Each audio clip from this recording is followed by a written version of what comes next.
You know what grinds my gears more than a rusty bike chain? People who love to bask in their problems like they're sunbathing in Miami, when they could just use a little noggin to solve them. This issue, ladies and gentlemen, is as common as pigeons in Central Park. Everywhere you turn, you see people drowning in their problems when they could easily swim their way out. It's like watching someone trying to open a door by pushing when there's a big shiny sign that says pull. Frustrating, right? And don't get me started on the ease of problem solving. It's as simple as eating a slice of New York pizza. You identify the issue, you think about it, you come up with possible solutions, you pick one and voila. But no, some folks would rather sit in their puddles of problems, making paper boats out of their issues and watching them float.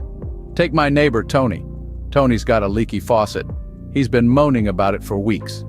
The drip, drip, drip is like a metronome, setting the rhythm for his constant complaints.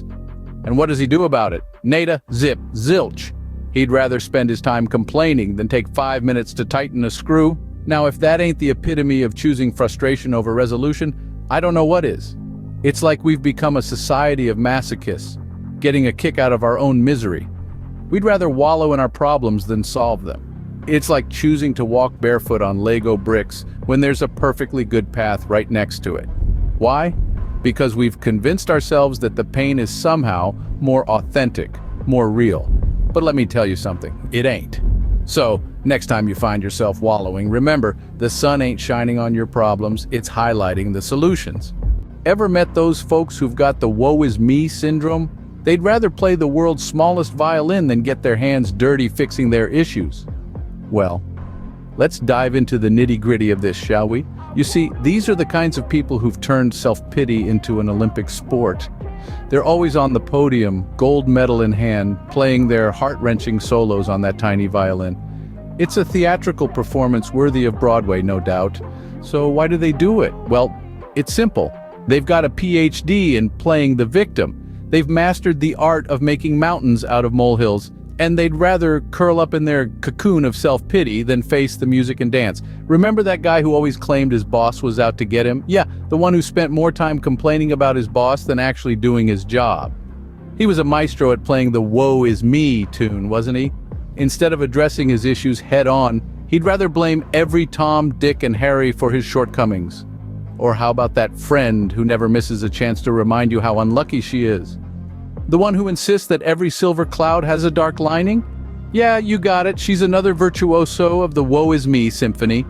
Instead of finding solutions, she'd rather wallow in her misery and play the blame game. But here's the kicker, folks, life isn't a soap opera, and no one's handing out awards for the best woe is me performance. It's high time these folks realized that self-pity won't get them anywhere. It's just a roadblock on the path to growth and progress. So, the next time you catch yourself on the verge of playing that tiny violin, remember this. Self-pity is a one-way street to nowhere. It's about time we rolled up our sleeves, faced our problems head-on, and started making some real music.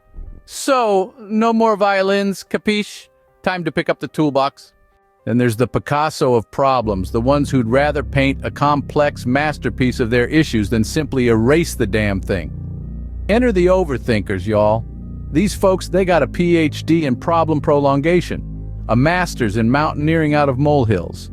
They take a tiny issue, a speck of dust, and they blow it up until it's a full-blown sandstorm. So, here's the thing about overthinking. It's like taking a stroll through a maze, except the exit is right there in front of you. But instead of walking out, you decide to explore every dead end, every wrong turn, just to make sure you've covered all bases. Sounds ridiculous, right? But that's exactly what overthinking is. Overthinking is like digging a hole. You start off at ground level, everything's cool, everything's dandy, but then you keep digging and digging and digging. Before you know it, you're 6 feet under, buried by your own thoughts, and you're wondering how the hell you got there. Here's a news flash for you.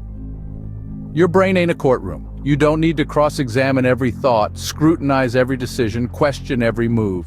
You ain't on trial here, folks. Overthinking doesn't just waste your time, it robs you of your peace of mind. It's like voluntarily signing up for a roller coaster ride, knowing damn well you get motion sickness, It's like choosing to sit in a traffic jam when you got a clear highway right next to you. The problem ain't the problem, folks.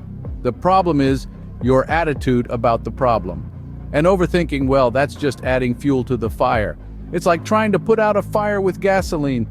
It ain't gonna work, folks. So stop painting those complex masterpieces of your problems. Stop turning molehills into mountains. Stop digging holes and start building bridges. Remember, folks, life ain't an art gallery. Stop overthinking and start overdoing. Because at the end of the day, it's not about the problem, it's about the solution. And the solution is always simpler than you think. So cut the drama, roll up your sleeves, and get to work. The complainers, the ones who'd rather whine about the storm than just buy an umbrella. Let's dive into the murky waters of the complainers' world, where every cloud has a silver lining, but they'd rather focus on the cloud. These folks have turned complaining into an art form, a symphony of gripes and grumbles that could drown out a New York City traffic jam. Now, we all know a few of these people. They're the ones who view a glass of water as half empty when it's actually full to the brim with opportunities to quench their thirst. But no, they'd rather keep their throats parched and their tongues wagging about how terribly dry it is. In the grand theater of life, they're the ones always playing the victim, even when they're the ones holding the script. They'd rather bemoan the lines they've been given than try to improvise a better scene.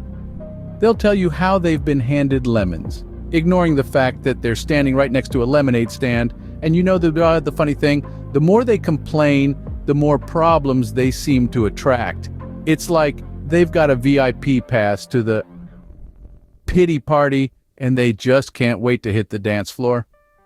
But here's the kicker, the DJ is only playing their favorite tune, Woe Is Me. Complaining, my friends, is a self-fulfilling prophecy.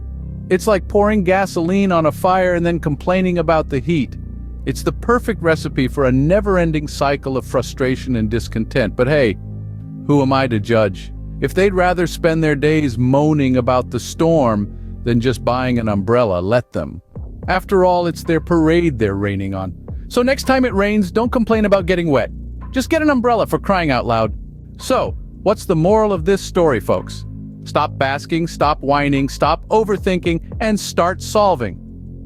We've been on a wild ride, haven't we? We've seen the unbearable ease of solving problems. You know, those things that seem like the end of the world but are actually as simple as tying your shoelaces. We've delved into the depths of the woe is me syndrome, that pesky little mindset that makes us think we're the only ones with problems, when in reality everyone's got their own battles to fight. We've explored the intricate art of overthinking, a masterpiece of the mind, a mind that should be solving problems, not making them bigger. And let's not forget the joy of complaining, that sweet, addictive habit of moaning about our issues instead of lifting a finger to fix them. So, what have we learned? Problems ain't like a hot tub you can sink into and soak till you're all wrinkled up. Nah, problems are like puzzles. They're meant to be solved. It's time to stop marinating in your misery and start whipping up solutions. Why spend your precious energy cooking up a storm of complaints when you can channel that same fire into finding answers? Stop playing the world's smallest violin and start conducting your life's orchestra. Overthinking? Try underthinking for a change. When you're faced with a problem, don't turn it into a Hollywood blockbuster in your head. Keep it simple. Keep it real, just like a good old indie flick. Whining? More like winning. Flip that H upside down and turn your woes into victories.